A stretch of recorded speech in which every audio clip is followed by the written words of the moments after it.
আপনার ব্যক্তি জীবন, পারিবারিক জীবন, সামাজিক জীবন, রাষ্ট্র জীবন, অর্থনীতি, শিক্ষা জীবন থেকে শুরু করে সংস্কৃতি জীবন, যা বলবেন, যেখানে যাবেন, যেখানে যত সমস্যার কথা বলবেন, সকল সমস্যার একমাত্র সমস্যার সমাধান হচ্ছে আল কোরআন।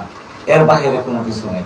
বিজ্ঞান, আপনার নাসা, যারা নাসার সদস্যরা বিজ্ঞানের বিভিন্ন গ্রহ, উপগ্রহ, বিভিন্ন গ্রহ, মঙ্গল গ্রহ সহ চাঁদে গেছে, যা কিছু করছে, সমস্ত আবিষ্কার এই কোরআন থেকে। এই কোরআনের শিক্ষায় শিক্ষিত করার জন্য আপনাদের সন্তানকে দিয়েছেন, এটা একটা উপযোগী সিদ্ধান্ত নিয়েছেন, যেটা আমাদের নাইমুর সাহেব বলেছেন।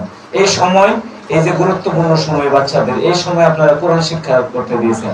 আপনারা যারা বয়স্ক রয়েছেন, মুরব্বী রয়েছেন, আপনাদেরকে যদি বলা হয় এখন কোরআনের পারা মুখস্থ করেন, সম্ভব নয়, যে সময় চলে গেছে। সময় না করলে, আপনার ইংরেজিতে আমরা একটা রচনা করছি, দ্য ভ্যালু অফ টাইম, অর্থাৎ সময়ের মূল্য।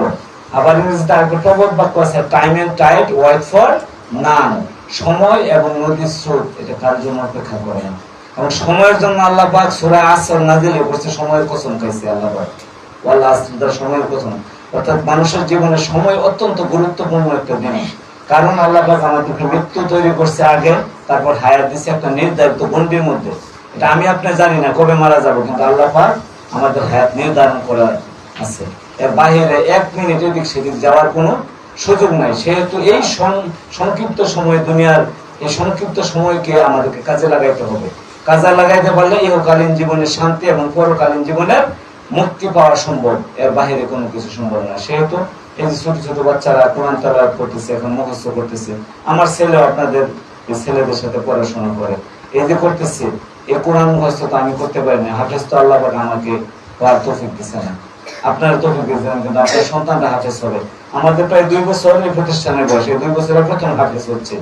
এবছর ডিসেম্বর মাসে ইনশাআল্লাহ একজন পাগড়ি দিব না, এবং যাকে পাগড়ি দিব সে অন্যমার সাথে পড়েছে, এরকম কিছু না, আমাদের তৈরি করা।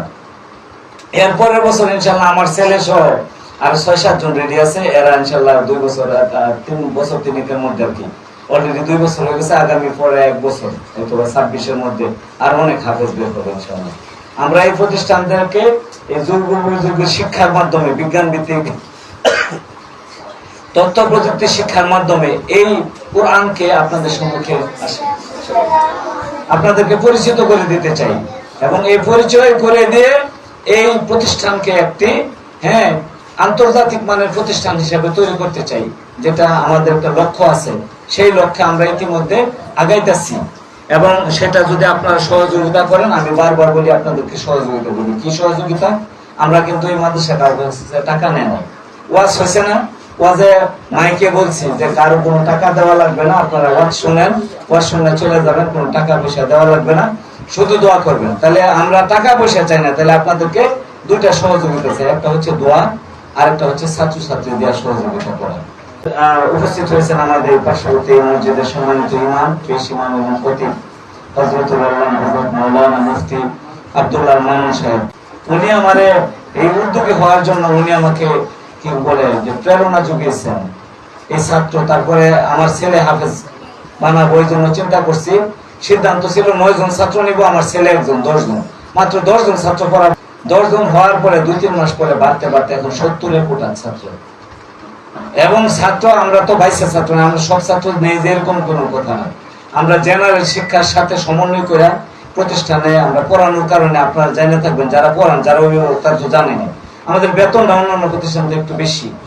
এটা বেশি নেওয়ার কারণ আছে, কারণ হচ্ছে আমরা তো জেনারেল বাধ্যতামূলক বাংলা, অঙ্ক, ইংরেজি, সমাজ বিজ্ঞান, ভূগোল এগুলা এবং আইসিটি এগুলা ক্লাস করতেই হবে, সকল ক্লাস করতে হবে। শুধু আমরা শুধু যে হাফেজ বানাবো এটার উপরে থাকি না, এরপরে থাকি। তো যাই হোক, এই প্রতিষ্ঠান আমার কথা বলার উদ্দেশ্য না, কথা বাইরে গেছে। আমি আপনাদেরকে বলবো যে সময়ের যে মূল্যায়ন, এই সময়ের মূল্যায়নটা করবেন, ছাত্রদের পিছিয়ে খোঁজ দিবেন। আমি আপনাদেরকে সবসময়, যারা অভিভাবক রেজাল্টের দিন মিটিং হয়, আমি 5 কাজের কথা বলি। 1 নম্বর হচ্ছে আপনাদের ছাত্র নিয়মিত আসতে হবে। 2 নম্বর বলি যে প্রতিষ্ঠানের শৃঙ্খলা মানতে হবে। 3 নম্বর যা পড়াইছে এই পড়াশোনাটা ঠিকঠাক আদায় করতে হবে, ঠিকঠাক করতে হবে, 3 নম্বর। 4 নম্বর বলি নিয়মিত বেতন পরিশোধ করতে হবে। 5 নম্বর হচ্ছে সর্বশেষ যে কাজ, সেটা হচ্ছে আপনাদের মাসে অন্তত 2 বার এসে খোঁজ নিতে হবে। খোঁজ না নিলে ছাত্র রাখবো না বলছি। গত একটা মিটিং আমি ডাইরেক্ট বলছি যে আমাদের আগামী জানুয়ারি থেকে ছাত্র ভর্তি করবো, আগে অভিভাবকের ইন্টারভিউ নিব, অভিভাবক টিকে কিনা, পরে ছাত্র ইন্টারভিউ নেব। ইনশাআল্লাহ এগুলো যা কিছু করতেছি সব আপনাদের সন্তানের জন্য করতেছি।